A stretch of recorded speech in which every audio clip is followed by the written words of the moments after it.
எல்லோருக்கும் வணக்கம். இலங்கை நிர்வாக சேவை மட்டுப்படுத்தப்பட்ட போட்டி பரீட்சைக்கான தயார்படுத்தல் செயலமர்வு தொடர் செப்டம்பர் மாதம் 2024 ஆண்டுக்குரிய முதலாவது செயலமர்வு தொடரில் சந்திக்கிறோம். இன்றைக்கு அரசாங்க நிர்வாகத்துடன் தொடர்புபட்ட விடய ஆய்வு 2 என்று அழைக்கப்படுகின்ற எளிமையாக கிரகித்தல் என்று அறியப்பட்ட வினாத்தாளுக்கான ஒரு பயிற்சி செயலமர்வாக இருக்கும். தரப்பட்ட உரைப்பகுதிகளை வாசித்து அவற்றின் கீழ் வினவப்பட்டுள்ள வினாக்களுக்கு சுருக்கமான விடைகளை எழுதுதல் என்கிற வகையிலான வினாக்களை நாங்கள் இந்த செயலமர்வுலையும் பார்க்க போகிறோம். இப்போ இதில் தரப்பட்டிருக்கக்கூடிய உரைப்பகுதியை முதல்ல வாசிப்போம். 6 உரைப்பகுதிகள் தரப்பட்டு 30 வினாக்களுக்கு விடையளிக்கும்படி கேட்கப்பட்டிருந்தது. இப்போ நான் ஒரு வினாவுக்கு 3 நிமிடம் என்கிற அடிப்படையில் 90 நிமிடங்கள் இந்த வினாத்தாளுக்காக நேரம் ஒதுக்கியிருக்கிறேன். நான் திரும்ப சொல்லக்கூடிய ஒரு செய்தி, நீங்கள் எவ்வளவுதான் செயலமர்வில் பங்கு கொண்டாலும் அதனுடைய முழுமையான பயனை பெற வேண்டுமாக இருந்தால் அந்த வினாத்தாளுக்குரிய விடைகளை நீங்கள் எழுதி கொண்டு வந்தால்தான் அது உங்களுக்கு பயனுடையதாக இருக்கும். இல்லாவிட்டால் அதில் பெரிய பயன் உங்களுக்கு வந்து சேராது.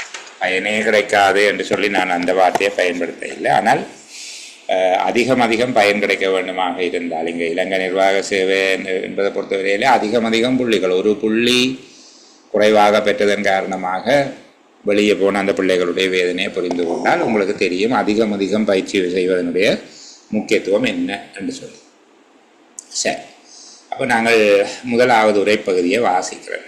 நானும் நீங்களும் சேர்ந்து வாசிப்போம். நான் வாசிக்கிற போது என்னோட தொடர்ந்து வாங்குவோம். நாங்கள் வாசித்து பார்ப்போம். சுற்றுலா பயணிகளின் வருகைகளில் எதிர்பார்க்கப்பட்டதிலும் பார்க்க குறைவான வளர்ச்சி காணப்பட்ட போதும் சுற்றுலாவில் இருந்தான வருவாய்கள் 2017 சராசரி செலவிடல் மற்றும் சுற்றுலா பயணிகளில் தங்கியிருந்த காலம் என்பன அதிகரித்தமையின் காரணமாக சுற்றுலாவில் இருந்தான வருவாய்கள் ஆரோக்கியமானதாக காணப்பட்டன. இலக்கிடப்பட்ட ஊக்குவிப்பு பிரச்சாரங்கள் மற்றும் சுற்றுலாத்துறையோடு தொடர்புடைய உட்கட்டுமானங்களை தரமுயர்த்தல் மற்றும் விரிவாக்கல் என்பவற்றுக்கு தொடர்ச்சியாக மேற்கொள்ளப்பட்ட முதலீடுகளின் உதவியுடன் நடுத்தர காலத்தில் சுற்றுலா பயணிகளின் வருவாய்கள் உறுதியாக வளர்ச்சி அடையும் என எதிர்பார்க்கிறது. மாகாண மட்டங்களிலும் சுற்றுலா அபிவிருத்தி செயற்திட்டங்களின் மீது மேற்கொள்ளப்பட்ட முதலீடுகள் 2017 தொடர்ந்தன. இதுவரை இலங்கையில் உள்ள சுற்றுலா செயற்திட்டங்களில் மிக பெரியதான தெத்துவ போன்ற ஒருங்கிணைக்கப்பட்ட சுற்றுலா அபிவிருத்தி செயற்திட்டங்கள் அதன் காணி கையேற்பு செயல்முறையினை நிறைவு செய்துள்ளன. மேலும் இரணவில்ல, அக்குரல்ல, கற்பட்டி, வலயம் 2 மற்றும் குச்சவெளி ஆகிய இடங்களில் உள்ள மற்ற ஒருங்கிணைக்கப்பட்ட அபிவிருத்தி செயற்திட்டங்களுக்கான அமைவிடயங்கள் அடையாளம் காணப்பட்டுள்ளன. மேலும் இலங்கை சுற்றுலா அபிவிருத்தி அதிகார சபை எல்ல, அருகம்புடா, கல்பட்டி, நுவரெலியா, பேருவள, கிக்கடுவ மற்றும் பின்னவல பிரதேசங்களின் சுற்றுலாவிற்கு பயணிகளை கவர்வதற்காக அவை கொண்டிருக்கும் தனித்துவமான தன்மைகளை கருத்தில் கொண்டு தனியான சுற்றுலா அபிவிருத்தி முதன்மை திட்டம் ஒன்றினை அபிவிருத்தி செய்யும் செயல்முறை ஒன்றில் ஈடுபட்டு வருகின்றது. இலங்கையின் சுற்றுலா கைத்தொழிலுக்கு காணப்படும் உள்ளார்ந்த வளங்களை பயன்படுத்தி கொள்ளும் விதத்தில் 2017 பல கொள்கை முன்னெடுப்புகளும் நடவடிக்கைகளும் நடைமுறைப்படுத்தப்பட்டன. சுற்றுலா தொலைநோக்கு 2025க்கு வசதி அளிப்பதாகவும் ஐக்கிய நாடுகளின் சுற்றுலா மீதான நீடித்து நிலைத்திருக்கும் அபிவிருத்தி இலக்குகளை எய்துவதற்கு உதவும் விதத்திலும் புதிய சுற்றுலா உபாய திட்டம் 2017-2020 அறிமுகப்படுத்தப்பட்டது. இதன்படி 2020 அளவில் சுற்றுலாவில் இருந்தான வருவாய்களை ஐக்கிய அமெரிக்க டாலர் 7 பில்லியனுக்கு உயர்த்தவும், சுற்றுலாவிலும் துணை தொழில்களில் 6 லட்சம் ஆட்களுக்கு தொழில் வழங்கவும், சுற்றுலா பயணி ஒருவருக்கான நாளாந்த செலவினை ஐக்கிய அமெரிக்க டாலர் 210க்கு அதிகரிக்கவும் எதிர்பார்க்கப்படுகிறது. மேலும் 2018 நடைமுறைப்படுத்துவதற்கிருந்த தேசிய ஏற்றுமதி உபாயம் அதன் 6 முக்கிய துறைகளுள் ஒன்றாக நலனோம்பு சுற்றுலாவினை அடையாளம் கண்டிருக்கிறது. இக்கொள்கை முன்னெடுப்புகளின் விதந்துரைப்புகளில் சில ஏற்கனவே பரிசீலனையில் கொள்ளப்பட்டுள்ளதுடன் தேவையான நிதிகள் வரவு செலவு திட்டம் 2018 ஒதுக்கப்பட்டுள்ளன. சரி, இப்போ நாங்கள் திரும்பவும் இந்த உரைப்பகுதியை ஒரு தடவை வாசிப்போம். எங்களுக்கு விளங்குற வரைக்கும் வாசிக்க வேண்டும். பொதுவாக இப்படியான உரைப்பகுதி தரப்பட்டு கீழே வினாக்கள் கேட்கப்பட்டால் நீங்கள் செய்ய வேண்டிய படிமுறை ஒரு தடவை உரைப்பகுதியை வாசிக்கிறது, அதுக்கு பிறகு தரப்பட்ட வினாக்கள் 5ஐயும் வாசிக்க வேணும், அதுக்கு பிறகு திரும்ப உரைப்பகுதியை வாசிக்க வேணும். அப்படி ஒரு தடவை வாசித்து கேள்விகளை வாசித்து கேள்வியை விளங்கி கொண்டதுக்கு பிறகு 2வது தடவை வாசிக்கிற போது ஓரளவுக்கு இந்த கேள்விக்கு இதுதான் விட என்று சொல்லி உங்களால் தீர்மானித்து கொள்ளக்கூடியதாக இருக்கும். அப்படி உங்களுடைய உத்தேசங்கள் உங்களுடைய தீர்மானங்களை அடிப்படையாக வைத்துக்கொண்டு 3வது தடவையும் அந்த பந்தியை வாசிச்சுட்டு கேள்விக்குரிய விடைகளை தீர்மானிக்க வேணும். முக்கியமான ஒரு விடயம், எந்த ஒரு சந்தர்ப்பத்திலும் ஒரு கேள்விக்கு விட தெரியும் என்ற உடனே வினாத்தாளில் கொண்டு போயிட்டு அதுக்குரிய விடையை எழுத வேண்டாம். 5 கேள்விக்கும் உங்களால் விட கண்டுபிடிக்க முடிஞ்சதுக்கு பிறகுதான் எழுத வேணும். சில வேளைகளில் நீங்கள் 1வது கேள்விக்கு இதுதான் விடை என்று நினைச்சு அது சரியான விடையாகவும் இருக்கலாம்.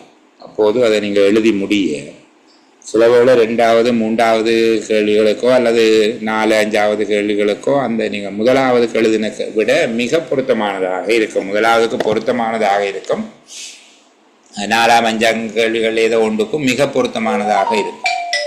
அப்படி இருக்கிற நேரத்தில் நீங்கள்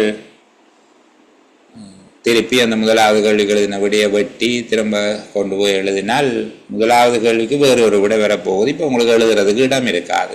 இந்த பரீட்சை வினாத்தாளில் அவர்கள் தந்த இடத்துல தான் எழுத வேணும், வேறு இடங்கள்ல எழுதிடாது.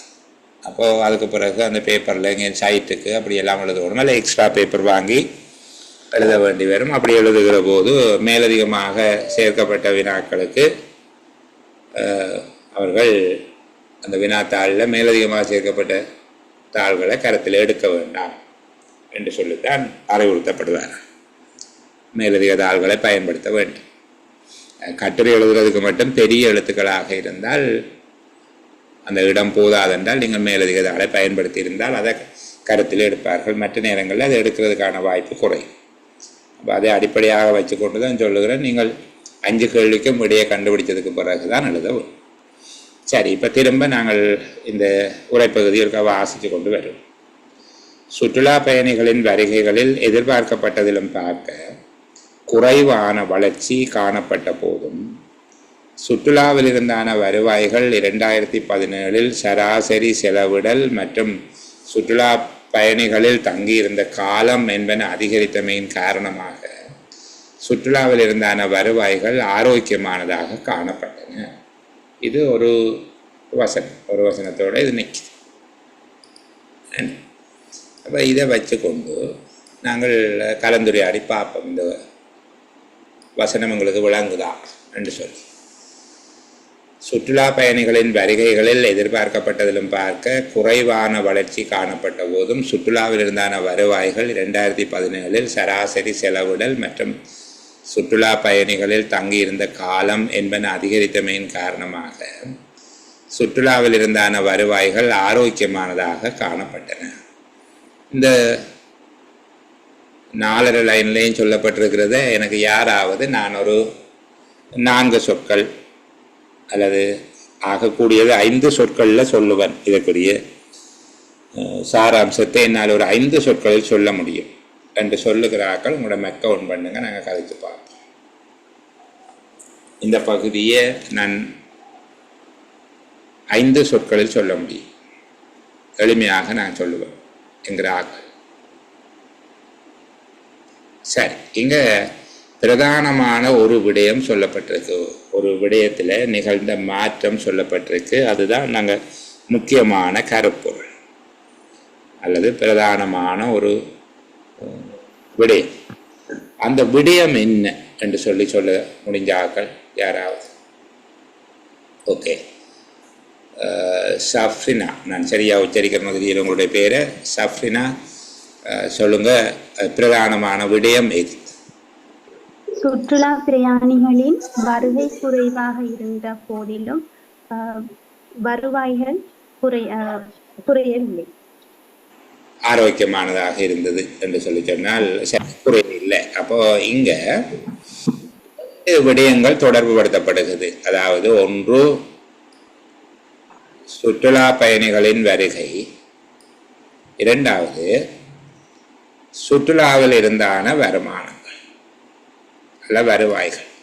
சுற்றுலா பயணிகளின் வருகை, சுற்றுலாவில் இருந்தான வருவாய்கள், இந்த இரண்டுக்கும் இடையில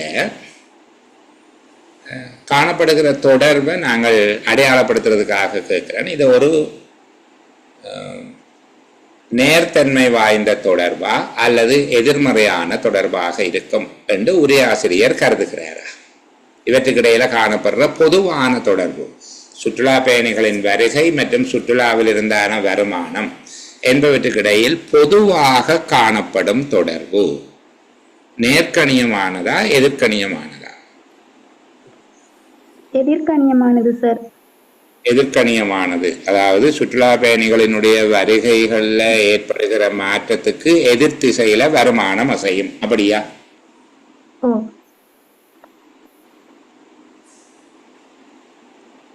என்னுடைய கேள்வி விளங்குதா சகோதரி? நான் என்ன கேட்கிறேன் என்று சொல்லி,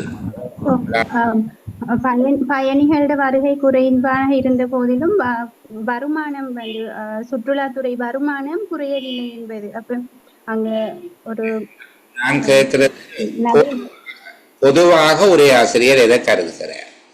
ஒரே ஆசிரியருடைய பொதுவான கருத்து சப்னா, மற்றாக்கள் மெக்கவுண்ட் பண்ண வேண்டாம். ஒரு ஆள் கதைக்கிற போது மற்ற மெக்கவுண்ட் பண்ணி பிரயோசனம் இல்லை. நான் பிறகு கேட்கிற போது அவங்க ஒன் பண்ணி கொள்ளலாம். இப்போது சுற்றுலா பயணிகளினுடைய வருகை மற்றும் சுற்றுலாவில் இருந்த வருமானம் என்பவற்றுக்கு இடையில பொதுவாக என்ன வகையான தொடர்பு இருக்கும் என்று ஒரு ஆசிரியர் கருதுகிறார்.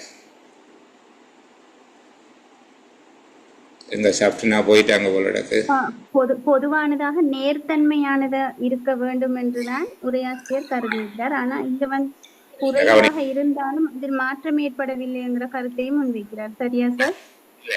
இப்ப நான் கேட்டது பொதுவான தொடர்பு. இங்க அவர் என்ன சொல்லுகிறார்? பொதுவாக என்ன தொடர்பு இருக்கும் என்று கருதுகிறார் உரையாசிரியர்? பொதுவாக நேர்த்தன்மை வருகை கூடினால் வருமானமும் கூட வேண்டும். இந்த அளவில் வச்சுக்கொண்டு அடுத்த படிக்கு உங்களை கூட்டிக் கொண்டு போகிறேன், மற்றவைக்கும் விளங்க வேணும் என்கிறதுக்காக சொல்லுகிறேன்.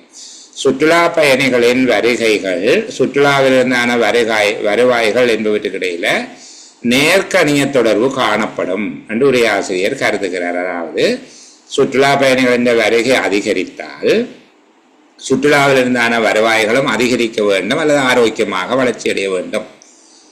எதிர்வலமாக சொன்னால் சுற்றுலா பயணிகளின் வருகைகளில் வீழ்ச்சி ஏற்பட்டால் சுற்றுலாவில் இருந்தான வருவாய்களும் வீழ்ச்சி ஏற்பட வேண்டும் அல்லது ஆரோக்கியமற்றதாக காணப்பட வேண்டும் என்பது உரையாசிரியருடைய கருத்து. 2017 நிகழ்ந்தது தொடர்பில் உரையாசிரியருடைய கருத்து எப்படி இருக்கு? 2017 நிகழ்ந்தது தொடர்பாக உரையாசிரியர் 2017 நிகழ்வு என்பது வளமையானது என்று கருதுகிறாரா, வளமைக்கு மாறானது என்று கருதுகிறாரா?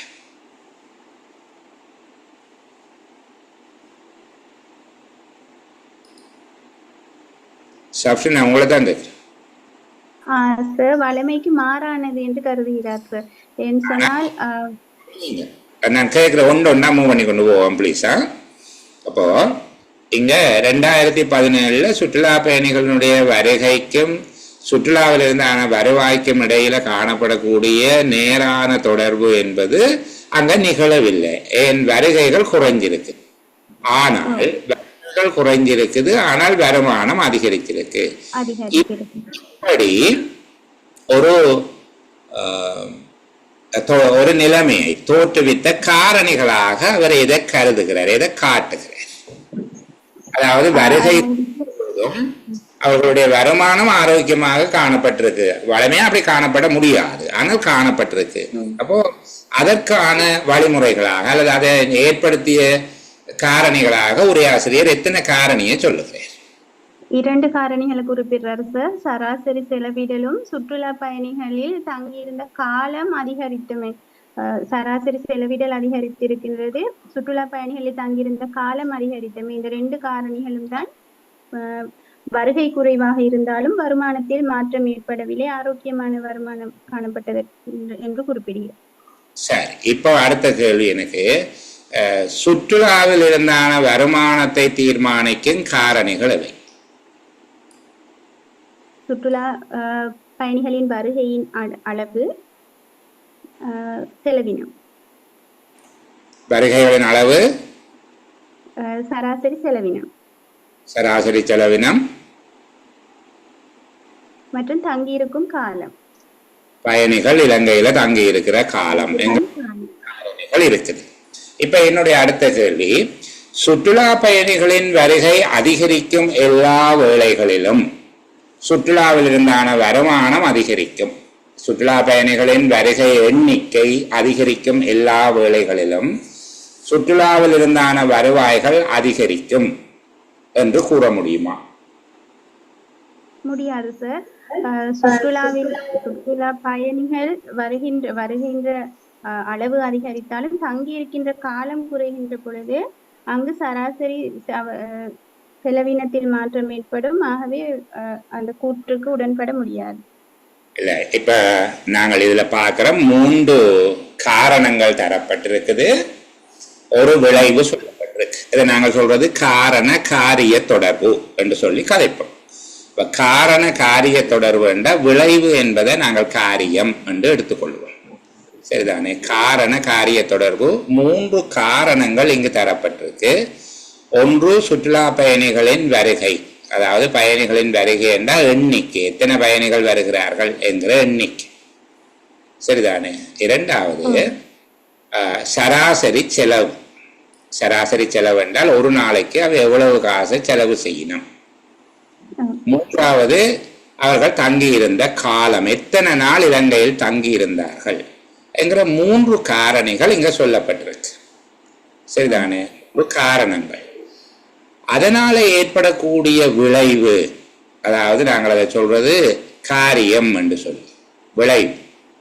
சரிதானே? அந்த விளைவாக இந்த 3 காரணிகளும் தாக்கம் செலுத்தக்கூடிய விளைவாக சொல்லப்பட்டிருப்பது சுற்றுலாவிலிருந்து கிடைக்கிற வருமானம். இப்ப பயணிகளினுடைய வருகைக்கும் சுற்றுலா வருமானத்துக்கும் இடையில நேர்கணிய தொடர்பு இருக்குது. அதே போல சராசரி செலவினத்துக்கும் சுற்றுலாவில் இருந்தான வருமானத்துக்கும் இடையில நேர்கணிய தொடர்பு இருக்கு.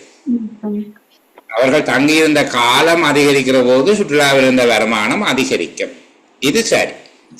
இவற்றுக்கிடையில நேர்கணிய தொடர்பு காணப்படுகிறது. அதாவது ஒன்று அதிகரித்தால், இந்த 3ல் எது சரி? அதிகரித்தால் சுற்றுலா வருமானம் அதிகரிக்க வேணும், ஒன்று குறைவடைந்தால் சுற்றுலா வருமானம் குறைவடைய வேணும் என்கிறது தான் அவற்றுக்கிடையில காணப்படுற தொடர்பு. ஆனால் நிச்சயமாக குறைவடையும் என்று சொன்னால் நாங்கள் கூற முடியாதுங்கிற முடிவுக்கு போக வேணும். ஏன்? பயணிகளின் வருகை குறைகிற போது மற்ற 2 காரணியும் அதை ஈடு செய்யக்கூடிய மாதிரியாக இயங்கி இருக்குது. இப்போ சுற்றுலா வருவாய்கள் ஆரோக்கியமாக இருந்திருக்கு. பொதுவாக வருகை குறைஞ்சா வருவாய் குறைய வேணும், ஆனால் அப்படி நடக்க. சில வேளையில சுற்றுலா பயணிகளினுடைய வருகை அதிகரித்து அவர்களுடைய சராசரி செலவும் குறைவடைஞ்சு அவர்கள் தங்கி இருக்கிற காலமும் குறைவடைந்தால் சில வேளை பயணிகளின் வருகை அதிகரிக்கிற போது கிடைக்கிற வருமானம் குறைவடையலாம். சரிதானே? அப்ப இப்படியான விடயங்களை நாங்கள் கருத்துல கொண்டு வாசித்தால்தான் இதுல ஒரு தெளிவான விளக்கம் எங்கள்கிட்ட வரும். இப்ப சுற்றுலா பயணிகளின் வருகை எதிர்பார்க்கப்பட்டதிலும் பார்க்க குறைவான வளர்ச்சி காணப்பட்ட போதும், இந்த காணப்பட்ட போதும் என்று சொல்வதன் மூலமாக உரையாசிரியர் எங்களுக்கு ஒரு விஷயத்தை சொல்ல வாரார். பொதுவாக இப்படி காணப்பட்டால் நடக்கக்கூடியதை விட இந்த முறை மாறி நடந்திருக்கு. இதுல உண்மையில சில தவறுகள் இருக்குது. உதாரணத்துக்கு சுற்றுலாவில் இருந்தான வருவாய்கள் என்று 2 தடவை சொல்லப்பட்டிருக்கு. உண்மையில தேவையில்லை, ஒரு இடத்துல இருந்தால் போதும். சுற்றுலா பயணிகளின் வருகைகளில் எதிர்பார்க்கப்பட்டதிலும் பார்க்க குறைவான வளர்ச்சி காணப்பட்ட போதும் 2017 சராசரி செலவிடல் மற்றும் சுற்றுலா பயணிகளில் என்று சொல்லி எழுதப்பட்டிருக்கு. உண்மையில் அது சுற்றுலா பயணிகள் தங்கியிருந்த காலம் என்பன அதிகரித்தமை காரணமாக சுற்றுலாவில் இருந்தான வருவாய்கள் ஆரோக்கியமாக காணப்பட்டன. இதை எழுதுகிற போது இது ஒரு மத்திய வங்கி அறிக்கை 2017 ஆண்டு தொடர்பாக 2018 வெளியிடப்பட்ட மத்திய வங்கி அறிக்கையினுடைய ஒரு பகுதி. அப்போ அதிலேயே அந்த தவறு இருக்கு. சுற்றுலாவில் இருந்தான வருவாய்கள் என்று 2 இடத்துல பிரயோகிக்கப்பட்டிருக்கு. அவசியம் இல்லை, ஒரு இடம் போதும். சரி, அப்ப இந்த இடத்துல நாங்கள் இவ்வளவுதான், இதை விட நான் கூட கதைச்சா நீங்கள் சரிப்படைஞ்சு போவீங்க. இதுல சொல்லப்பட்டிருக்கக்கூடியது பிரதானமாக, அதாவது ஒரு விளைவு என்று சொல்லப்பட்டால் சுற்றுலா வருமானங்கள், அதை தீர்மானிக்கும் காரணிகள் 3 சொல்லப்பட்டிருக்கு. ஒவ்வொரு காரணியும் தனித்தனியாக இயங்கும் போது அது சுற்றுலாவில் இருந்தான வருமானம் என்பதை நேர்கணிய தொடர்பு கொண்டதாக இருக்கு. ஆனால் நிச்சயமாக நேர்கணிய விளைவை தருமா என்று கேட்டால் இல்லை. ஏனென்றால் இங்கு ஒன்றுக்கும் மேற்பட்ட காரணிகள் இருக்கும் போது சுற்றுலா பயணிகளின் வருகை அதிகரிக்கும், எல்லா வேளையிலும் சுற்றுலா வருமானங்கள் அதிகரிக்கும் என்று சொல்லப்பட்டால் ஆம், இல்லை, நிச்சயிக்க முடியாது என்று கேட்கப்பட்டால் நாங்கள் நிச்சயிக்க முடியாது. அதே போலதான் மற்ற 2 காரணிகளும் சரிதானே. அதுக்கு பிறகு நாங்கள் அடுத்த பகுதியை வாசிக்கிறோம். ஒரு வசனத்தோட இவ்வளவு நேரம் போயிட்டு அடுத்த பகுதிக்கு போவோம்.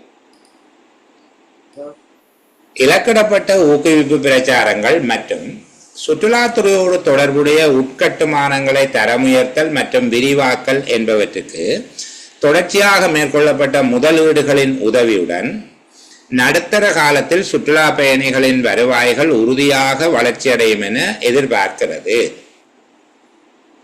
இந்த இடத்துல அடுத்த கோட்டை போடுகிறேன். இந்த பகுதியை பற்றி கதைக்க போறோம். நாங்கள் இந்த 2 கோடுகளுக்கும் இடையிலான இருக்கக்கூடிய இந்த 4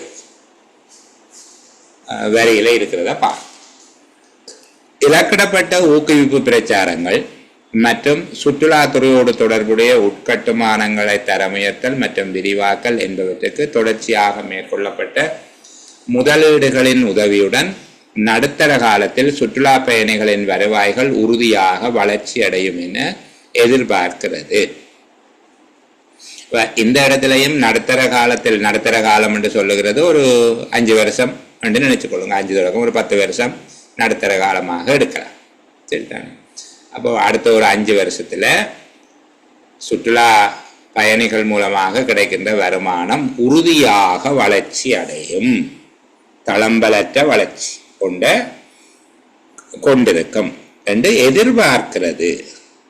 இதுவும் ஒரு உத்தேசம்தான், எதிர்பார்க்கிறது. சரி, நடுத்தர காலத்தில் சுற்றுலா வருமானங்களை வளர்ச்சி அடைய செய்கின்றன அல்லது செய்யும் என எத்தனை காரணங்கள் பட்டியலிடப்பட்டிருக்குது? நடுத்தர காலத்தில் சுற்றுலா வருமானங்களை அதிகரிக்க செய்யும் என பட்டியலிடப்பட்ட காரணிகளின் எண்ணிக்கை என்ன? ஹாலிதீன் கதைங்க சொல்லுங்க.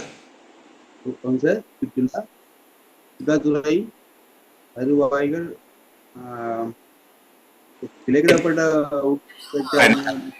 என்றுதான் கேட்டேன். இத்தனை என்றா 1 2 3 4 5 என்றுதான் விட சொல்ல வேணும்.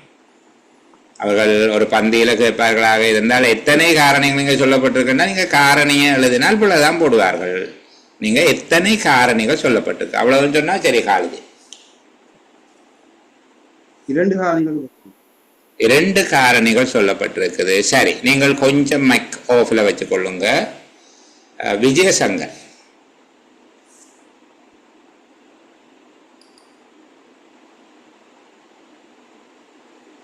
சரி. சஃப்ரினா நீங்க லைனுக்கு வந்தீங்க, சொல்லுங்கம்மா.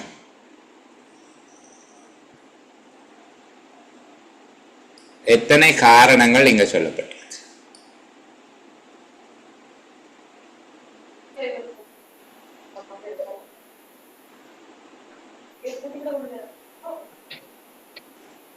மூன்று காரணிகள் சார். 3 காரணங்களையும் சொல்லலாமா? நான் கேட்டுக்கொள்ளலாமா? இலக்கிடப்பட்ட ஊக்குவிப்பு பிரச்சாரங்கள், சுற்றுலாத்துறையோடு தொடர்பட்ட உட்கட்டுமானங்களை தரம் உயர்த்தல், சுற்றுலாத்துறையோடு தொடர்புடைய உட்கட்டுமானங்களை விரிவாக்கல். ஒரு தரமுயர்த்தல் விரிவாக்கல் என்கிற 3 காரணங்கள். அதுக்கு பிறகு முதலீடுகள் அவற்றுக்கான வழங்கப்பட்ட முதலீடுகள். அப்ப எத்தனை காரணிகள் இருக்குது? 4 சார். 4 காரணிகள். சரி, வேற யாராவது விடைகளுக்காக காத்திருந்தால் மைக் ஆன் பண்ணுங்க. ஜெகஜிம்மன், ஓகே சொல்லுங்க. ஜெகஜிம்மன் சார், இலக்கிடப்பட்ட ஊக்குவிப்பு பிரச்சாரங்கள் முதலாவது. இரண்டாவது, சுற்றுலாத்துறையுடன் தொடர்புடைய உள்கட்டுமான தரமுயர்த்தலும் விரிவாக்கலும். மூன்றாவது, முதலீடுகளின் உதவி திட்டங்கள். முதலீடுகளினுடைய உதவி. ஓகே, 3 விடயங்கள் இருக்கிறதா சொல்றீங்க. சரி, வேற யாராவது? சார் இதுல ஒரு விஷயம் ஹரிஸ் சொல்லுங்க. இதுல முதலீடுகள் தான் இதுல பேசப்படுது. ஒரு விடயம் தான் சொல்லப்பட்டிருக்கு. எல்லாத்தையும் சேர்த்து அது எல்லாத்துக்குமான முதலீடுகள்ங்கிறத நாங்க இதுல எடுக்க வேண்டியது சொல்லி இருக்கிறாங்க. ஓகே, வாகிஸ் எஃப்டி என்னமோ நம்பர் போட்டுருந்தீங்க. வாகிஸ் எஃப்டி 274. அந்த வாகிஸ் இந்த எஃப்டி 274 நான் எடுத்து விடுகிறேன். வாகிஸ் என்று மட்டும் இருக்கட்டுமே. அந்த எஃப்டி 274 எனக்கு கூப்பிட கஷ்டமா கிடக்கு. வாய்ஸ் தான் வேறு ஒரு இதுக்காண்டி போட்டு. சரி சரி, ஓகே, சொல்லுங்க சார். அதனால 3 தான் பெரும் பிரச்சாரங்கள் மற்ற தரமுயர்த்த விரிவாக்கல். இந்த முதலீடுன்றது தரமுயர்த்தவும் விரிவாக்கவும் தானே செய்யப்படுகிறது. முதலீடு தனி இருக்கிறதானே. சரி, அப்ப நாங்கள் வெவ்வேறு ஆக்கள் ஒவ்வொரு விதமாக பதில் சொன்னார்கள். ஏன் நான் இப்படி கேட்கிறேன் என்று சொன்னால், நாங்கள் அந்த பந்தியில சொல்லப்பட்டதை எத்தனை தூரம் சரியாக புரிந்து கொள்கிறோம் என்கிறதுல நாங்கள் கொஞ்சம் எங்களை நாங்கள் அளவிட வேண்டும். இதில் ஒன்றும் அவமானம் இல்லை. நாங்கள் எங்களுக்கு இப்போ தெரியாது அல்லது எங்களுக்கு போதுமான அளவுக்கு தெரியாதுங்கிற வார்த்தையை நான் மீள பெற்றுக் கொள்ளுகிறேன். போதுமான அளவுக்கு தெரியாது. அப்போ போதுமான அளவுக்கு தெரியாது என்கிறதால தான் நாங்கள் படிக்கிறோம். அதுதான் படிக்க நாங்கள் எங்களுக்கு எல்லாமே தெரியும்ன்றா படிக்க வர மாட்டோமே. அப்போ நானும் நீங்களுமாக சேர்ந்து எங்களுக்கு தெரிந்ததும் உண்மையும் உண்டா, நாங்கள் கணக்கு பண்ணுற விஷயமும் உண்மையில் அதில் இருக்கிற விடயமும் உண்டா என்று பார்க்க போகிறோம். சரிதானே? இங்கே பாருங்க, இந்த இடத்துல ஒரு மற்றும் என்றது போடப்பட்டிருக்கு. இந்த இடத்துல ஒரு மற்றும் இருக்கு. சரியா? இந்த பகுதியில் ஒரு மற்றும் என்று போட்டிருக்காங்க. நான் எளிமையாக இருக்கிறதுக்காக அதை சுகமாக அப்படி கீறி காட்டுகிறேன். இதில் ஒரு மற்றும் இருக்கு. அடுத்தது இதிலையும் ஒரு மற்றும் இருக்குது. இந்த பகுதியிலையும் ஒரு மற்றும், மேலே ஒரு மற்றும், கீழே ஒரு மற்றும் இருக்குது. சரிதானே? அந்த முதலாவது சொல்லப்படுகிற மற்றும் என்பதனுடைய பொருள் என்ன? ஏன் அதை தந்திருக்கிறாங்க? ஊக்குவிப்பு பிரச்சாரங்கள் மற்றும் சுற்றுலாத்துறையோடு தொடர்புடைய உட்கட்டுமானங்களை தரமுயர்த்தல் மற்றும் விரிவாக்கல் என்பவற்றுக்கு தொடர்ச்சியாக மேற்கொள்ளப்பட்ட முதலீடுகளின் உதவியுடன் நடுத்தர காலத்தில் சுற்றுலா பயணிகளின் வருவாய்கள் உறுதியாக வளர்ச்சி அடையும் என எதிர்பார்க்கிறது. இப்போ இங்கே நடுத்தர காலத்தில் சுற்றுலா வருமானங்கள் உறுதியாக வளர்ச்சி அடைய செய்யும் என்று எதிர்பார்க்கப்படுகிற காரணிகள் எவை என்று பார்த்தோம்னால், 3 காரணமா, 2 காரணமா, 1 காரணமா, 4 காரணமா என்கிறது 4 தொடக்கம் 1 வரையிலான பதில்கள் சொல்லப்பட்டிருக்கு. சரிதானே?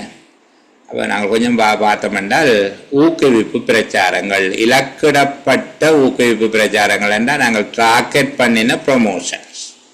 என்ன, நாங்கள் சில ப்ரொமோஷன் செய்வோம் தானே, டார்கெட் பண்ணி, அதாவது இந்த விடயங்களை அடைந்து கொள்ள வேண்டும் என்று சொல்லி இலக்குகளை தீர்மானித்து கொண்டு அதற்காக செய்கின்ற பிரச்சாரங்கள். அப்போ அதுக்குரிய இலக்கிடப்பட்ட ஊக்குவிப்பு பிரச்சாரங்கள், சுற்றுலாத்துறைக்காக பிரச்சாரங்கள் செய்யப்பட்டு உலகம் முழுவதும் பிரச்சாரம் செய்திருக்கிறாங்க. மற்றும் தொடர்ச்சியாக மேற்கொள்ளப்பட்ட முதலீடுகள். இந்த தொடர்ச்சியாக மேற்கொள்ளப்பட்ட முதலீடுகளை கொஞ்சம் விளங்கப்படுத்தி சொல்லி இருக்கிறாங்க. எப்படி என்னால், சுற்றுலாத்துறையோடு தொடர்புடைய உட்கட்டுமானங்களை தரமுயர்த்துதல் மற்றும் விரிவாக்கல் என்பவற்றுக்கு இந்த முதலீடுகள் என்னத்துக்கு செய்யப்பட்டிருக்குது? சுற்றுலாத்துறையோடு தொடர்புபட்ட உட்கட்டுமானங்களை தரமுயர்த்துதல் மற்றும் விரிவாக்கல். அப்ப இந்த மற்றும் என்பது ஏன் போடப்பட்டது? தரமுயர்த்துதலையும் விரிவாக்கலையும் ஜாயின் பண்றதுக்கு தான் போட்டதே தவிர இன்னும் ஒரு விடயத்தை காட்டுறதுக்கு அது போடப்பட இல்லை. சரிதானே? இப்ப இப்படித்தான் சொல்லுவார். அந்த 2 விடயங்களை ஒன்றாக சொல்ல அது ஒரு விஷயமாக காட்டுறதுக்காகத்தான். உண்மையில் மற்றும் என்பது எங்க பயன்படுத்த வேண்டும் என்றால் பெயர் சொற்கூட்டங்களை எழுதுகிற போது அல்லது விடயங்களை எழுதுகிற போது கடைசி விடயத்துக்கு முன்னாகத்தான் மற்றும் என்று போட வேண்டும். அது பல பேர் அப்படி எல்லாம் அந்த கொடுமையை செய்கிறது. பாடசாலை போனோம் என்றால் அங்கே அதிபர் அவர்களே மற்றும் ஆசிரியர்களே மற்றும் மாணவர்களே மற்றும் பழைய மாணவர்களே மற்றும் பெற்றோர்களே என்று பேசுவார்கள். அப்படி சொல்லக்கூடாது. அதிபர், ஆசிரியர், பெற்றோர்கள், பழைய மாணவர்கள், கடைசியா யாரை சொல்ல போறீங்களோ அதுக்கு முன்னுக்கு தான் மற்றும் போடணும். மற்றும் நலன் விரும்பிகள் கடைசிக்கு முன்னு. அப்ப இங்க சுற்றுலாத்துறையோடு தொடர்புடப்பட்ட உட்கட்டுமானங்களை தரமுயர்த்தல் மற்றும் விரிவாக்கல் என்பது அந்த விரிவாக்கலை கடைசியா சொல்வதற்காக இங்கே அது பயன்படுத்தப்படவில்லை. கடைசியாக இருக்கிற விஷயத்தை சொல்றதுக்கு பயன்படுத்தப்பட்ட மற்றும் தான் இது மேலே இருக்கிற மற்றும். அதாவது இலக்கிடப்பட்ட ஊக்குவிப்பு பிரச்சாரங்கள் அத்தோடு தொடர்ச்சியாக மேற்கொள்ளப்பட்ட முதலீடுகள். இந்த முதலீடுகள் தொடர்ச்சியாக எதன் மீது மேற்கொள்ளப்பட்டது என்றதை கொஞ்சம் விளக்கப்படுத்தி சொல்றாரு. சுற்றுலாத்துறையோடு தொடர்புடைய உட்கட்டுமானங்களை தரமுயர்த்துவது மற்றும் விரிவாக்கல் என்பவற்றுக்கு. அது தரமுயர்த்துதலுக்கும் விரிவாக்கலுக்கும் என்று சொல்லி இருந்தாலும் சரி, தரமுயர்த்துதலுக்கும் விரிவாக்கலுக்கும் என்று சொல்லி இருந்தாலும் அது சரி, சரிதானே. அவர்கள் தரமுயர்த்தல் மற்றும் விரிவாக்கல் என்கிற ஆங்கிலத்தில் இருந்து மொழிபெயர்க்கிற போது அந்த மற்றும் அண்ட் போட்டு தான் எழுதியிருப்பார். அப்போ அதை வாசிக்கிற போது இப்போ உங்களுக்கு தெளிவாக விளங்கும். இங்கே நடுத்தர காலத்தில் சுற்றுலா வருமானங்களை உறுதியாக வளர்ச்சியடைய செய்கின்ற காரணிகளாக 2 காரணிகள் சொல்லப்பட்டிருக்கு. ஒன்று ஊக்குவிப்பு பிரச்சாரங்கள், 2வது சுற்றுலாத்துறை மீது தொடர்ச்சியாக மேற்கொள்ளப்பட்ட முதலீடுகள். 2 காரணங்கள்லாம் சொல்லப்பட்டிருக்கு. சுற்றுலாத்துறை மீது தொடர்ச்சியாக மேற்கொள்ளப்பட்ட முதலீடுகள் எந்த விடயங்களை கருத்தில் கொண்டது என்றால் உட்கட்டுமானங்களை தரமுயர்த்துதல் மற்றும் உட்கட்டுமானங்களை விரிவாக்குதல். அப்ப 2ஐயும் சேர்த்து இங்க உட்கட்டுமானங்கள் என்பது எழுவாய், தரமுயர்த்துதலுக்கும் விரிவாக்கலுக்கும் தொடர்ச்சியாக மேற்கொள்ளப்பட்ட முதலீடுகள். உட்கட்டுமானங்களை தரமுயர்த்தல் மற்றும் விரிவாக்கல் என்பவற்றுக்கு என்ன இப்போ வாக்குப்பட்டிகளை வழங்கல் மற்றும் மீளப்பெறுதல், இஷ்யூ அண்ட் ரிசீவிங் என்றுதான் சொல்லுவோம். வாக்குப்பட்டிகளை வழங்கல் மற்றும் மீளப்பெறுதல். அப்போ கொடுத்து வாங்குறது ஒரு விஷயம்தான். வாக்குப்பட்டிகளை வழங்கி மீளப்பெறுதல் அல்லது வழங்கலும் மீளப்பெறுதலும். நாங்கள் வாக்குப்பட்டிகளை வழங்கல் மற்றும் மீளப்பெறுதல் என்று சொல்லுவோம், சரிதான்.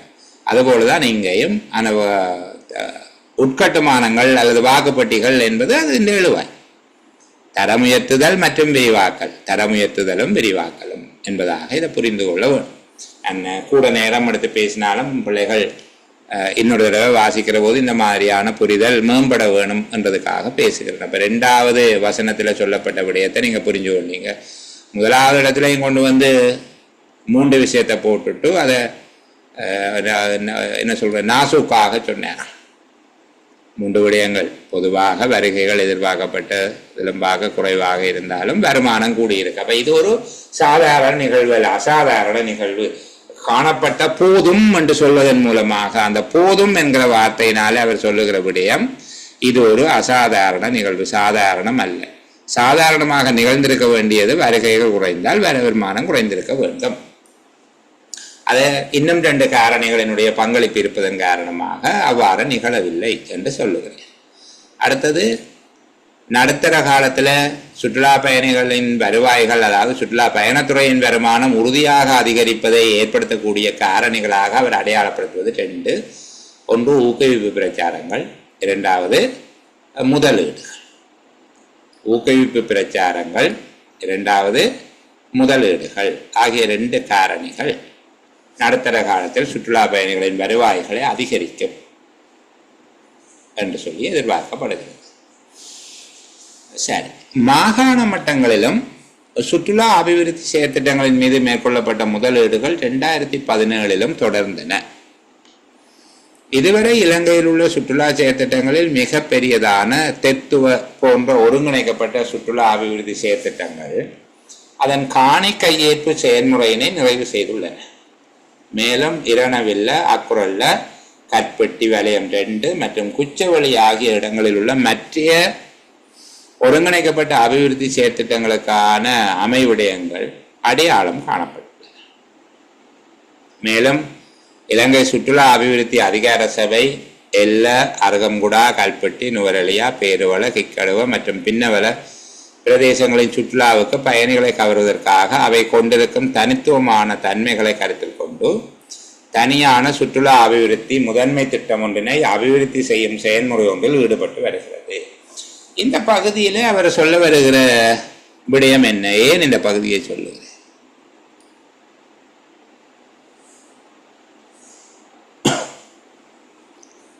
யார் பதில் சொல்லக்கூடிய ஆக்கள் பார்ப்போம். காலிதீன் சொல்லுங்க. இந்த பகுதி ஏன் சொல்லுங்க?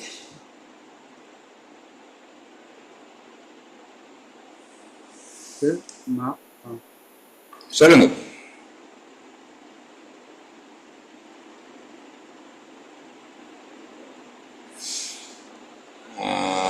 சங்கவை கதைங்க நீங்க.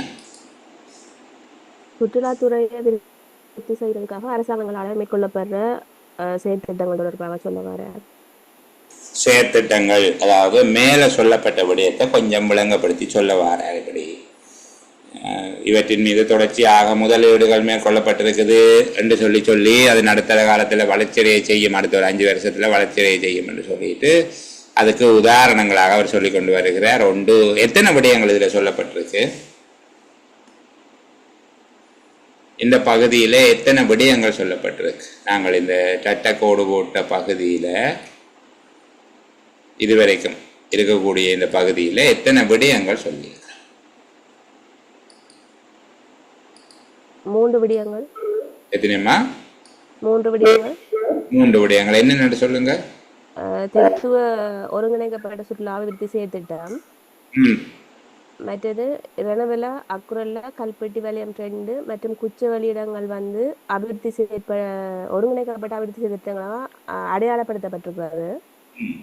மற்றது 3வது விஷயம் சுற்றுலா அபிவிருத்தி அதிகார சபையால் எல்லா, அருகம்குடா, கல்பெட்டி, நுவரெலியா, பேருவள, கிக்கடுவ மற்றும் பின்னவல பிரதேசங்கள் அந்த பிரதேசங்களோட அமைவிடத்தை கொண்டு அதை அபிவிருத்தி செய்யறதுக்கு திட்டம் ஒன்றை உருவாக்கி இருக்கிறது. எனக்கு சமரியா திருப்பி சொல்லுமா? நான் உங்களை தொல்லப்படுத்துறதாக நினைக்க மாட்டீங்க என்று நான் கருதி கொண்டு தெத்துவ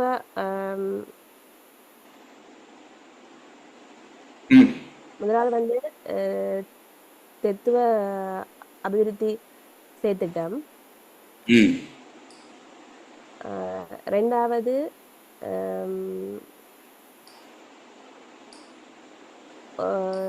இரணவில்ல, அக்குரல்ல, கல்பெட்டி வலயம் 2 மற்றும் குச்சவெளி ஆகிய இடங்கள்ல ஒருங்கிணைக்கப்பட்ட அபிவிருத்தி செயற்திட்டங்களுக்கான அமைவிடங்களை அடையாளப்படுத்தல். 3வது இலங்கை சுற்றுலா அபிவிருத்தி அதிகார சபையால எல்ல, அருகம்குடா, கல்பெட்டி, நுவரெலியா, பேருவள, கிக்கடுவ மற்றும் பின்னவல பிரதேசங்கள் சுற்றுலா பயணிகளை கவர்வதற்காக அவற்றை மையமாக கொண்டு சுற்றுலா அபிவிருத்தி முதன்மை திட்டத்தை உருவாக்கி இருக்குது. 3 விடயங்கள் இருக்குது என்று சொல்றீங்க. Okay, thank you. வேற யார் இதுக்கு மேல நான் இதை விட தெளிவா சொல்ல போகிறேன் என்று சொல்லுகிறார்கள்? அனன்யா, உங்களுடைய வீடியோ ஒன்றில் இருக்குது, ஒருக்கா பார்த்து போகணுங்க. சரி, வேற யார்? ஒருத்தர் மேலாவிட்டா நான் கேட்கிறாக்கள் சொல்லுவேன். ரேகா, ஓகே, கதைங்க. ரேகா பேச வந்தாங்க, அப்புறம் போயிட்டாங்க போல இருக்கு. பார்ப்போமே, தவறுதல் அவன் பண்ணிட்டாங்க போல. சரி, அனஸ்.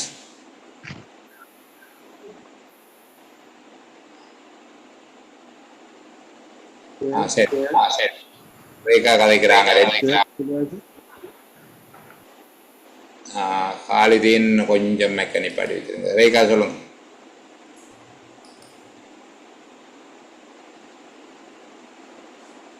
சரி, காலிதீன் நீங்க சொல்லுங்க. காலிதீன்.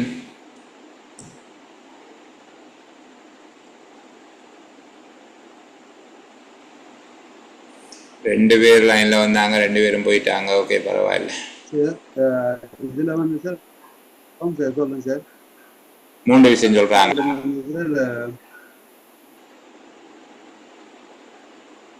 சொல்லுங்க. இந்த பகுதியில சுற்றுலா அபிவிருத்தி தொடர்பில் சொல்லப்பட்டிருக்கக்கூடிய ஷஃப்ரினா கதைங்க அவருடைய இல்ல சார், அதாவது அந்த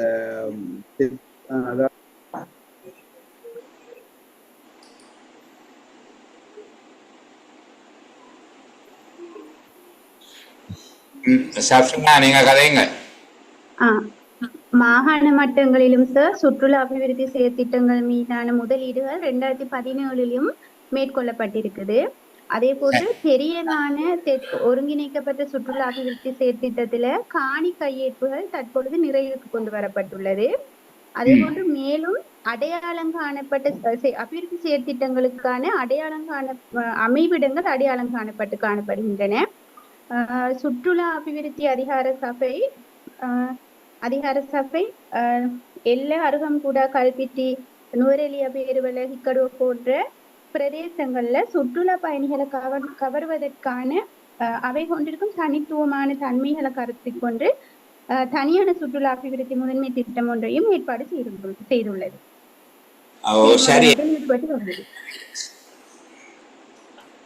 எத்தனை விடயம் இருக்கு நம்பர்ல சொல்லுங்க. இதுல எத்தனை 4 விடயங்கள் குறிப்பிடப்படுகிறது சார்.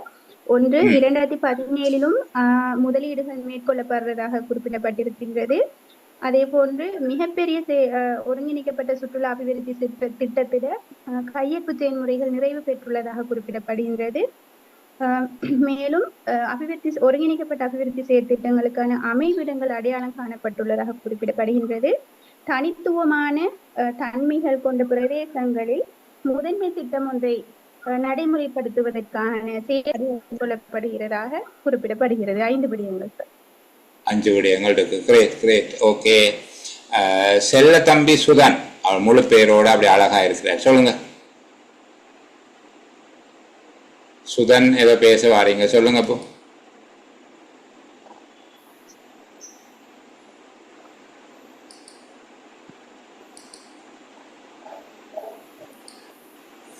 சுதன் மைக்க ஒன் பண்ணிட்டு கதைங்க, நான் நிப்பாட்டிட்டேன். சொல்லு.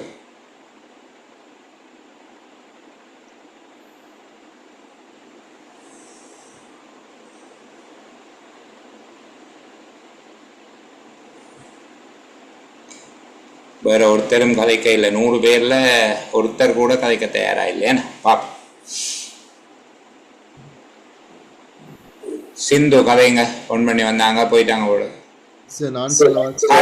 சொல்லுங்க சார். இதுல 3 விஷயங்கள் சொல்லப்படுது சார். அந்த 3ஐயும் சுருக்கமா, ரொம்ப சுருக்கமா, என்னென்றால் ஒவ்வொரு பதிலையும் சொல்லிட்டு எனக்கு கொஞ்சம் அவகாசம் தர வேணும். அப்படி ஒரு கதைங்களை பார்ப்போம். ஹரீஸ் உங்களுடைய ஸ்டைல பார்ப்போம். சொல்லுங்க. ஒன்று, அபிவிருத்திக்கான அந்த காணி கையேற்பு முடிவடைஞ்சிருக்கு. 2வது இடங்கள் அடையாளம் காணப்பட்டிருக்கு.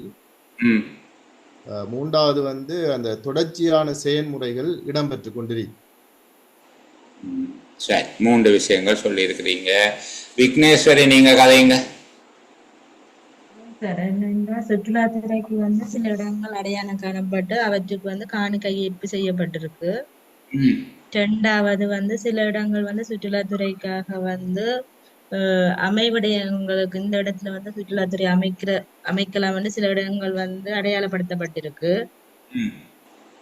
3வது சில இடங்கள் சுற்றுலாத்துறைக்கு பயனாளிகளை கவரத்தக்கிற வகையில அவையில மேலும் அபிவிருத்தி செய்யக்கூடிய வகையில இனங்காணப்பட்டிருக்கு. சரி, நான் இதை வேற விதமாக இந்த கேள்வியை கேட்க போறேன். இதுக்குள்ள சொல்லப்பட்டிருக்கக்கூடிய விடயங்கள், நிறைய விடயங்கள் விளக்கமா பெருசா எல்லாம் சொல்லப்பட்டிருக்குது. வாகிஸ்ட வாரன் அந்த விடயங்கள் எல்லாவற்றையும் சேர்த்து நீங்கள் எத்தனை தலைப்புகளாக இடுவீங்க? எத்தனை தலைப்புகள் இங்க சொல்லப்பட்ட விடயங்கள் எத்தனை தலைப்பின் கீழே சொல்லப்பட்டிருக்கு?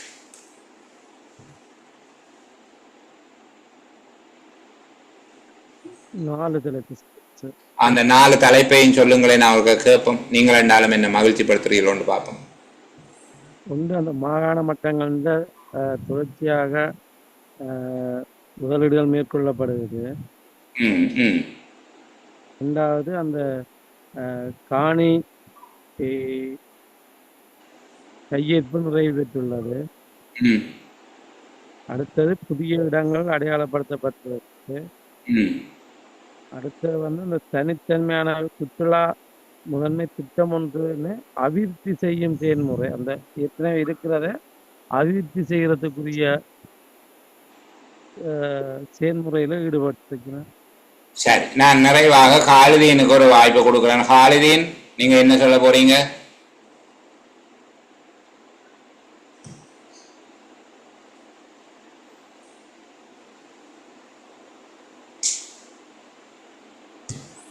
சரி, அவர் மைக் ஒன்றில் இருந்தாலும் அவர் எதுவும் சொல்ல இல்லை.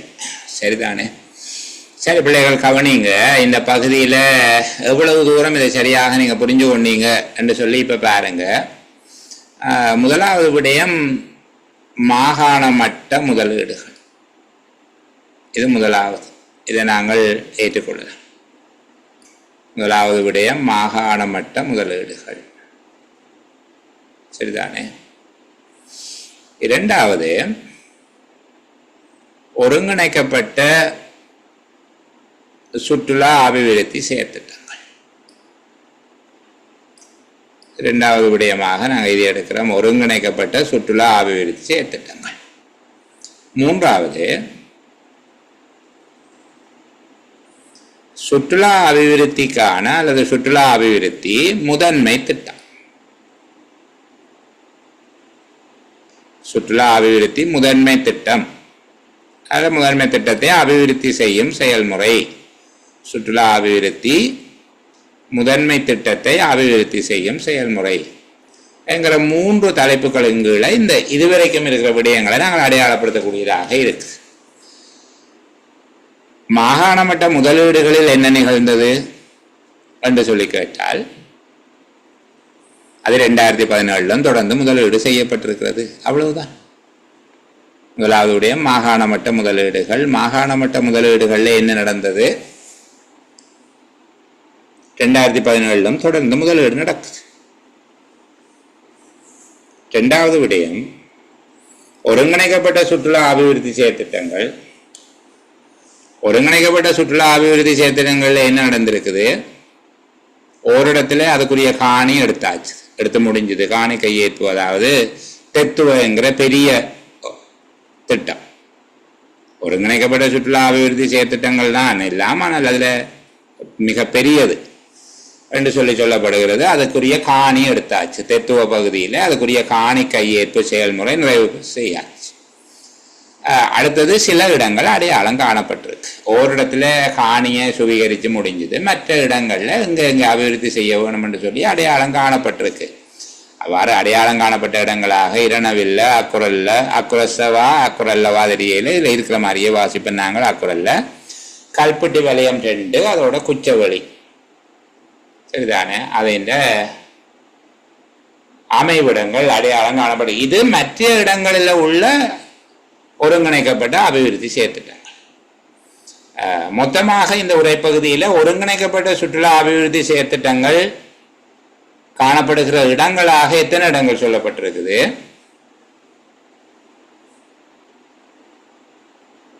எத்தனை இடங்கள்ல ஒருங்கிணைக்கப்பட்ட சுற்றுலா அபிவிருத்தி செயற்திட்டங்கள் இருப்பதாக சொல்லப்பட்டிருக்கு பார்த்தால் 5 இடங்கள்ல அது இருக்கிறதாக சொல்லப்பட்டிருக்கு.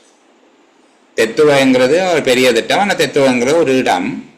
அதை விட மேலும் இரணவில்ல, அக்குரல்ல, கல்பட்டி வலயம் 2, குச்சவெளி ஆகிய இடங்கள்ல மற்ற ஒருங்கிணைக்கப்பட்ட அபிவிருத்தி செயற்திட்டங்கள் அமைவிடங்கள் அடையாளம் காணப்பட்டிருக்கு. அப்போ 5 இடத்துல இருக்குது. ஒரு இடத்துல காணி சுவீகரிப்பு முடிஞ்சது, மற்ற 4 இடங்கள்ல அந்த லொக்கேஷன் அடையாளப்படுத்தப்பட்டு இருக்குது. இப்போ இது 2வது விஷயம்தான், ஒருங்கிணைக்கப்பட்ட அபிவிருத்தி செயற்திட்டம். முதலாவது மாகாண மட்டத்தில் மேற்கொள்ளப்பட்ட முதலீடுகள், 2வது ஒருங்கிணைக்கப்பட்ட சுற்றுலா அபிவிருத்தி செயற்திட்டங்கள், 3வது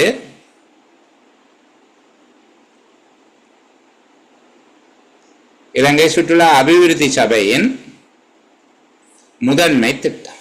சுற்றுலா அபிவிருத்திக்கான முதன்மை திட்டம் இலங்கை சுற்றுலா அபிவிருத்தி சபையினுடைய சுற்றுலா அபிவிருத்திக்கான முதன்மை திட்டம் என்கிறது 3வது விடயம்.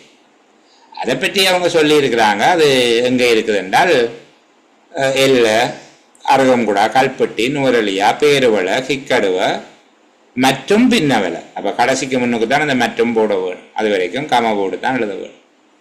எல்ல, அருகம்புடா, கல்பட்டி, நுவரலியா, பேருவளை, கிக்கடுவை மற்றும் பின்னவலை. அப்போ எத்தனை இடம் இருக்குது? 7 இடங்களில் பயணிகளை கவர்வதற்கு அவை கொண்டிருக்கும் தனித்துவமான தன்மையை கருத்தில் கொண்டு இந்த ஒவ்வொரு இடத்துக்கும் ஒவ்வொரு விசேடமான இயல்பு இருக்கு, அல்ல தனித்துவமான இயல்பு இருக்கு பயணிகளை கவர்வதற்கு. உதாரணத்துக்கு நீங்க பின்னவலை என்று சொன்னால் அங்கே யானைகள் சரணாலயம் இருக்கு, நிறைய யானைகளை போனா பார்க்க. சரிதானே? இப்படி ஒவ்வொரு இடத்துலையும் ஒவ்வொரு விசேட தன்மை இருக்கு. அந்த விஷயங்களை கருத்தில் கொண்டு அது விளக்கமாக சொல்லப்பட்டிருக்கு. ஆனால் எளிமையாக சொன்னால் சுற்றுலா அபிவிருத்தி அதிகார சபையினுடைய முதன்மை திட்டம் இந்த 3 பகுதிகளையும் உள்ளடக்கினதாக இந்த பகுதி சொல்லப்பட்டிருக்கு. நான் உங்களோட பேசுறதுக்காக கொஞ்சம் ரெக்கார்டிங்கை நிப்பாட்டி கொண்டு பேசுகிறேன். சரி, இப்போ இந்த பகுதி அடுத்த உரை பகுதியை நாங்கள் பார்த்தோம். அதில் கதைத்த ஒரு பகுதி இந்த ஒளிப்பதிவில் தவற போயிட்டு சரி பரவாயில்ல நேரங்களை பார்த்துக்கொள்ளலாம். யாருக்கு பதில் சொல்லுகிறது இப்ப? ஷப்ரினா, ஓகே சொல்லுங்க. எத்தனை இருக்குது? 2 விடயங்கள் குறிப்பிடப்பட்டிருக்குது சார். 2 விஷயங்கள் என்னென்னு சொல்லுங்களேன். முதலாவது சார், இலங்கையின் சுற்றுலா கைத்தொழிலுக்கு காணப்படும் உள்ளார்ந்த வளங்களை பயன்படுத்திக் கொள்ற விதத்துல 2017 பல கொள்கைகள் முன்னெடுப்புகள் நடைமுறைப்படுத்தப்படுறதா குறிப்பிடப்பட்டிருக்காங்க. அந்த கொள்கை அதுல சார் சுற்றுலா தொலைநோக்கு 2025 வசதி அளிப்பதாகவும் ஐக்கிய நாடுகள் சுற்றுலா மீதான நீடித்து நிலைக்கும் அபிவிருத்தி இலக்குகளை விதத்துல 2017 தொடக்கம் 2020 வரையிலான சுற்றுலா உபாய திட்டம் ஏற்படுத்தப்பட்டிருக்கிறதாக குறிப்பிடப்படுது. அதன் மூலமாக எதிர்பார்க்கின்ற விளைவுகளும் குறிப்பிடப்பட்டிருக்கு சார். திட்டங்களும் விளைவுகளும் இந்த எத்தனை என்று சொல்லி அதை சொல்லுங்க. கொள்கை முன்னெடுப்பு எத்தனை, அது இந்த விளைவுகள் சொல்லப்பட்டது. சரியா? ஒரு கொள்கை முன்னெடுப்பு அது வேற.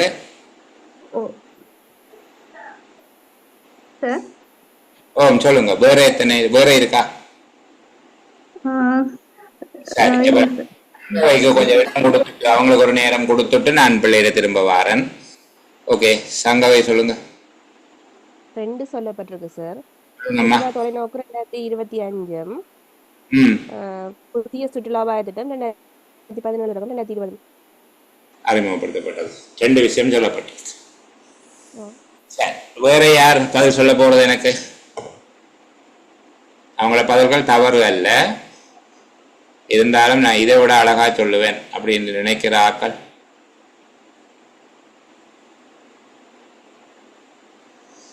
டினுஷா ஜிஎஸ் சொல்லுங்க.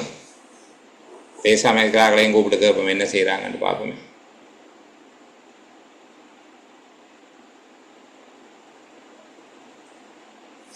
துஷ்யந்தினி ஜே,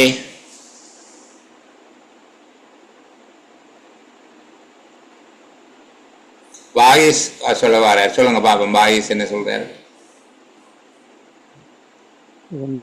சுற்றுலாத்துறை தொடர்பான வருமானத்தை 7 பில்லியன் அமெரிக்க டாலருக்கு உயர்த்துதல், 6 லட்சம் பேருக்கு வேலை வாய்ப்புகளை உருவாக்குவது, சுற்றுலா பயணியின் செலவு 210 அமெரிக்க டாலர் அதிகரிக்கிறது. சரி, துஷ்யந்தினி சொல்லுங்க. நீங்க வந்துட்டு போயிட்டீங்க, பாவம், அந்த பிள்ளைங்க ஒரு வாய்ப்பு கொடுப்போம். சுற்றுலாத்துறை நோக்கு 2025 ஒரு பொருளை மற்றது புதிய சுற்றுலா உபாய திட்டங்கள் 2017-2020 தான் இருக்கு. சரி, சஹானா சியார் அவங்க பேசுறாங்க, சொல்லுங்க. சார், இதுல புதிய சுற்றுலா உபாய திட்டம் 2017-2020 மட்டும்தானே வரும்? அப்படியா வருது? சரி, அடுத்தது ஒன்று தானே நினைக்கிறேன். ஏன்னா சுற்றுலா தொலைநோக்கு 2025க்கு வசதி அளிப்பதாகவும் ஐக்கிய நாடுகள் நீடித்த நிலைக்கும் அபிவிருத்தி இலக்குகளை எய்துவதற்கும் உதவும் விதத்திலும் தான் இதை உருவாக்குகிறது புதிய சுற்றுலா உபாய திட்டம் 2017-2020. கிரேட். நவராசா பிரசாத், சொல்லுங்க. நவராசா பிரசாத் சார், 2 விதமான கொள்கைகள் நடைமுறைப்படுத்தப்பட்டிருக்கு சார். சொல்லுங்க. ஒன்று, புதிய சுற்றுலா உபாய திட்டம் 2017 தொடக்கம் 2020. தேசிய ஏற்றுமதி உபாயம் உண்டு. அந்த 2 விதமான உபாயங்கள் நடைமுறைப்படுத்தப்பட்ட கொள்கை திட்டம். Okay, thank you. அப்போ இங்க 2 விடயங்கள் தான் முக்கியத்துவம் பெற்றிருக்கிறது என்பதை காண்றதுக்கு எங்களுக்கு கொஞ்சம் கூட நேரம் எடுக்குது. சரிதானே? அதாவது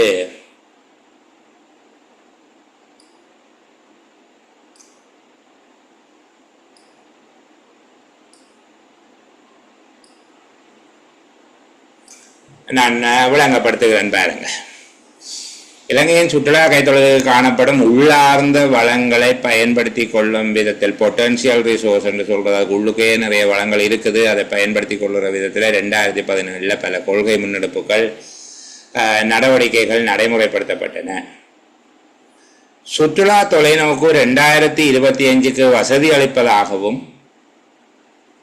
ஐக்கிய நாடுகளின் சுற்றுலா மீதான நீடித்து நிலைத்திருக்கும் அபிவிருத்தி இலக்குகளை எய்துவதற்கு உதவும் விதத்திலும் புதிய சுற்றுலா உபாய திட்டம் 2017-2020 அறிமுகப்படுத்தப்பட்டது. இங்க முதலாவது விடயமாக புதிய சுற்றுலா உபாய திட்டம் 2017-2020 அறிமுகப்படுத்தப்பட்டமை தான் அதன் முக்கியமான நிகழ்வு. சரிதானே? இதன் மூலமாக இந்த புதிய சுற்றுலா உபாய திட்டம் 2017-2020 மூலமாக அடைய எதிர்பார்க்கிற இலக்குகள் கீழே சொல்லப்பட்டிருக்கு. சுற்றுலா வருவாய்களை 2020 ஐக்கிய அமெரிக்க டாலர் $7 பில்லியனுக்கு உயர்த்துவது, 600,000 ஆட்களுக்கு தொழில் வழங்குவது, சுற்றுலா பயணி ஒருவருக்கான நாளாந்த செலவை $210 அதிகரிப்பது ஆகிய விளைவுகள் கருதப்படுகிறது. சரிதானே? அதன் மூலமாக புதிய சுற்றுலா உபாய திட்டம் 2017-2020 அறிமுகப்படுத்தப்பட்டதன் மூலமாக உதவி வழங்குவதற்கு எதிர்பார்க்கப்பட்ட செயற்திட்டங்களவை, இந்த செயற்திட்டத்தின் ஊடாக எந்த விதமான திட்டங்களுக்கு ஆதரவளிக்க எதிர்பார்க்கப்பட்டது, சுற்றுலா தொலைநோக்கு 2025 என்பதற்கு ஒரு ஃபெசிலிட்டேஷன் வசதி அளிப்பதற்காக, அதே போல ஐக்கிய நாடுகளின் சுற்றுலா மீதான நீடித்து நிலைத்திருக்கும் அபிவிருத்தி இலக்குகள், சஸ்டைனபிள் டெவலப்மெண்ட் கோல், ஐக்கிய நாடுகள் சபையினுடைய யூஎன்னுடைய சஸ்டைனபிள் டெவலப்மெண்ட் கோலுக்கும் ஒரு சப்போர்ட்டை கொடுக்கலாம். அதே போல சுற்றுலா தொலைநோக்கு 2025, இப்போது இருக்கிற ஜனாதிபதி பிரதமராக இருந்த காலத்தில் விஷன் 2020-25 சொல்லி கொண்டு வந்தது. அதில் அது தொலைநோக்கு, அதில் ஒவ்வொன்றையும் 2025 சுற்றுலா தொலைநோக்கு, ஏற்றுமதி தொலைநோக்கு என்றெல்லாம் சொல்லியிருந்தார்கள். அப்போ அந்த தொலைநோக்கு அது ஒரு கொள்கை. சரிதானே? அதுக்கு வசதி அளிப்பதற்காக இந்த சுற்றுலா உபாய திட்டம் 2017-2020 அறிமுகப்படுத்தப்பட்டது. அதுபோல ஐக்கிய நாடுகள் சபையினுடைய நீடித்து நிலைத்திருக்கும் அபிவிருத்தி இலக்குகளை அடைந்து கொள்ளும் பொருட்டும் இது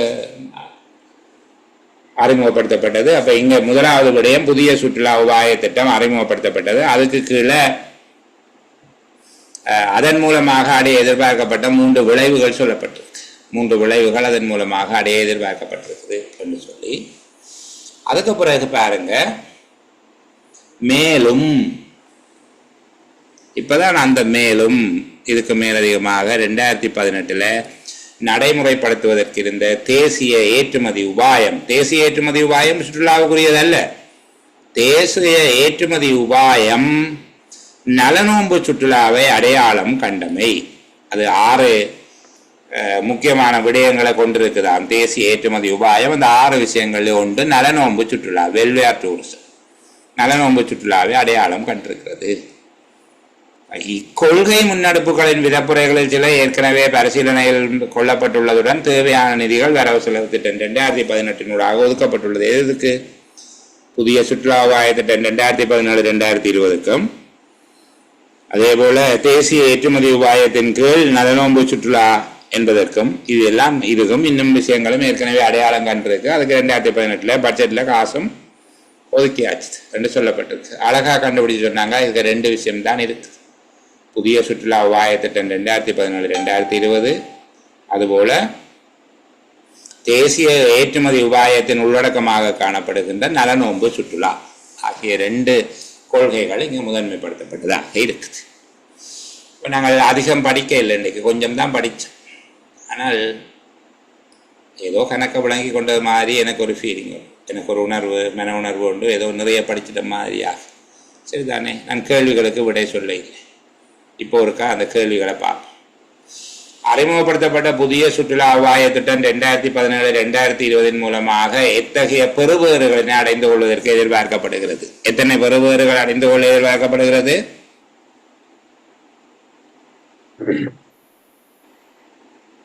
எத்தனை பெறுபேறுகள்?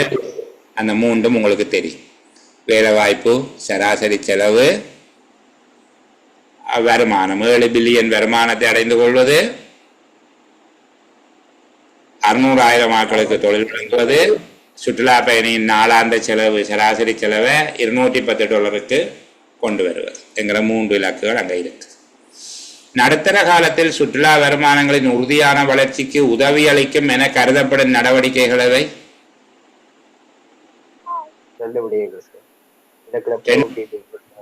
ஊக்குவிப்பு பிரச்சாரங்கள், தொடர்ச்சியாக மேற்கொள்ளப்படும் முதலீடுகள்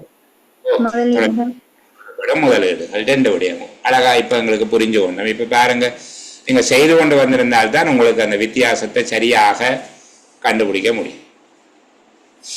இலங்கையில் உள்ள ஒருங்கிணைக்கப்பட்ட சுற்றுலா அபிவிருத்தி செயற்திட்டங்கள் எனும் வகையில் உரைப்பகுதியில், அந்த பகுதியில் ஜீனாவுக்கானையிலே அடையாளம் காட்டப்பட்டுள்ள திட்டங்களவை மாகாண முதலீடுகளை தொடர்ந்து மாகாண முதலீடுகள் தொடர்ந்துமே அடையாளம் காணப்பட்ட இடங்கள் இலங்கை இல்ல ஒருங்கிணைக்கப்பட்ட மாகாண அபிவிருத்தி முதலீடுகள், சுற்றுலா அபிவிருத்தி திட்டம், சுற்றுலா அபிவிருத்திக்கான இல்லப்பா ஒருங்கிணைக்கப்பட்ட அபிவிருத்தி திட்டங்கள், அடுத்தது சுற்றுலா அபிவிருத்தி முதன்மை திட்டம். 3 திட்டங்களை பற்றி சொல்லப்பட்டிருக்கிறது. மாகாண அபிவிருத்தி முதலீடுகள், அடுத்து சுற்றுலா அபிவிருத்திக்கான நிகழ்ச்சி திட்டம், அடுத்து சுற்றுலா அபிவிருத்திக்கான முதன்மை திட்டம். இப்ப வாசி தெத்துவ பிரதேசத்துல காணியை கையெழுப்பு செய்தது உண்டு. அதே போல அந்த இடங்கள் அமைவிடங்கள் 2ம் ஒருங்கிணைக்கப்பட்ட சுற்றுலா அபிவிருத்தி செய்ய திட்டங்களா இருக்கு. திட்டங்கள் என்றுதான் கேட்டிருக்கு. தெத்துவ, இரணவில்ல, அக்குரல்ல, கல்பட்டி வலயம் 2 மற்றும் குச்சவெளி ஆகிய ஒருங்கிணைக்கப்பட்ட அபிவிருத்தி செய்ய திட்டம்.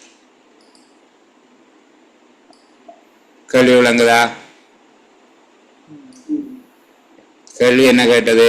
இலங்கையில் உள்ள ஒருங்கிணைக்கப்பட்ட சுற்றுலா அபிவிருத்தி செயற்திட்டங்கள் எனும் வகையில் உரைப்பகுதியில் அடையாளம் காட்டப்பட்டுள்ள திட்டங்கள் அவை. ஒருங்கிணைக்கப்பட்ட சுற்றுலா அபிவிருத்தி செயற்திட்டங்கள் எனும் வகையில் உரைப்பகுதியிலே அடையாளம் காட்டப்பட்ட திட்டங்கள் தெத்துவவும் அதை தவிர 5 திட்டங்கள். ஆமாவா இல்லையா? சரியா? இப்ப விளங்குதா பிள்ளைகள்? சரி. புதிய சுற்றுலா உபாய திட்டம் 2017-2020 மூலமாக வசதி அளிப்பதற்கு எதிர்பார்க்கப்படும் கொள்கை திட்டங்கள் அவை.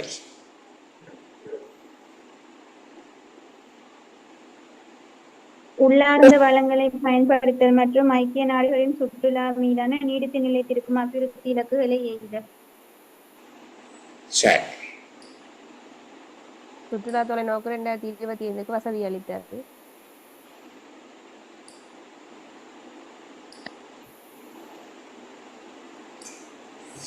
சுற்றுலா தொலைநோக்கு 2025 ஐக்கிய நாடுகளின் சுற்றுலா மீதான நீடித்து நிலைத்திருக்கும் அபிவிருத்தி இலக்குகள். இந்த 2க்கும் தான் அது வசதி அளிப்பதற்கு எதிர்பார்க்கப்பட்டது. கொள்கை திட்டங்களை வேண்டுதானே கேட்டது. 2017-2020 மூலமாக வசதி அளிப்பதற்கு எதிர்பார்க்கப்படும் கொள்கை திட்டங்கள் 2 திட்டங்கள் சொல்லப்பட்டிருக்கு பாருங்க. சுற்றுலா தொலைநோக்கு 2025, அடுத்தது ஐக்கிய நாடுகளின் சுற்றுலா மீதான நீடித்து நிலைத்திருக்கும் அபிவிருத்தி இலக்குகள் என்கிற 2 விடயங்களுக்கு வசதி அளிப்பதற்கு என்று சொல்லி விளங்குதா இல்லையா அந்த இடம்? சரி, விளங்க இல்லைன்னா நீங்க யாராவது கேட்டிருப்பீங்கன்னு கொண்டு அடுத்த கேள்வி போகும். 2017 சுற்றுலா வருகைகளில் குறைவான வளர்ச்சி காணப்பட்ட போதும் சுற்றுலாவில் இருந்தான வருமானங்களில் சாதகமான தோற்றப்பாடு காணப்பட்டமைக்கு பங்களித்த காரணிகள் அது. சராசரி செலவிடல், சுற்றுலாத்துறையின் வருவாய்கள், சுற்றுலா பயணிகளின் வருவாய். பயணிகள் தங்கியிருந்த காலமும் பயணிகளின் சராசரி செலவினம் ரெண்டும் தானே பங்களித்த காரணிகள். வளர்ச்சி குறைவாக காணப்பட்ட போதும் வருமானம் வருகை சராசரி செலவிடல் தங்கியிருந்த காலம். அதுல வருகைகளில் குறைவான வளர்ச்சி காணப்பட்ட போதும் வருமானம் அதிகரிப்பதற்கு சாதகமாக பங்களித்த காரணம் தான் தங்கியிருந்த காலம். அப்போ மிகுதி ரெண்டையும் தானே சொல்லுவோம். விளங்குதா கேள்வி? 2018 சுற்றுலா வருகைகளில் குறைவான வளர்ச்சி காணப்பட்ட போதும் சுற்றுலாவில் இருந்தான வருமானங்களில் சாதகமான தோற்றப்பாடு காணப்பட்டமைக்கு பங்களித்த காரணிகளவை என்று சொல்லி கேட்டிருக்கு. அந்த உரைப்பகுதியில சொல்லப்பட்டிருக்கு பாருங்க. முதல்ல மேல் பகுதியில் எப்பவுமே கேள்வி அந்த ஒழுங்குல தான் கேட்பார் வேண்டியில்லை. சரிதானே? 2017 சராசரி செலவிடல் மற்றும் சுற்றுலா பயணிகள் தங்கியிருந்த காலம் என்பன அதிகரித்தமை காரணமாக சுற்றுலாவில் இருந்தான வருவாய்கள் ஆரோக்கியமானதாக காணப்பட்டன. அப்படியே பார்த்தெழுதுனா கூட பரவாயில்லை, ஆனால் இப்படி பார்த்து எழுதக்கூடாது. நீங்க அந்த விடையை பாயிண்ட் அவுட் பண்ணி எழுதி பழக வேணும். அது ஒரு பந்தி தான் ரெண்டே பார்த்துருக்கிறோம். இன்னும் 5 கேள்வி இருக்குது. 5 கேள்வி இருக்குது. 5 கேள்வியையும் வாசித்து அதுக்குரிய விடைகளை எழுதி கொண்டு வந்தால் அதனுடைய முழுமையான பயன் உங்களுக்கு கிடைக்கும். இல்ல கேள்வி எழுதி கொண்டு வந்த பிள்ளைகளுக்கு அந்த அனுபவம் கிடைக்கும். நான் எழுதி கொண்டு போனா அவ்வளவு பயன் இருக்கும், எழுதி கொண்டு போகாம பிறகு பார்த்து கொண்டு போனா பயன் இருக்கும் என்பதை நீங்க புரிஞ்சு கொள்ளக்கூடியதா இருக்கும். சரியா? நாளை மறுதினம் நடைபெறுகிற வகுப்புக்கு நான் எதிர்பார்க்கிறேன் நீங்கள் எல்லாருமே மிகுதி 5 கேள்விக்கும் விடை எழுதி கொண்டு வந்து செயலமர்வில் கலந்து கொள்ளுவீங்க என்று சொல்லி அந்த நம்பிக்கையோட இன்றைக்கு உங்கள்கிட்ட இருந்து விடைபெறுகிறேன்.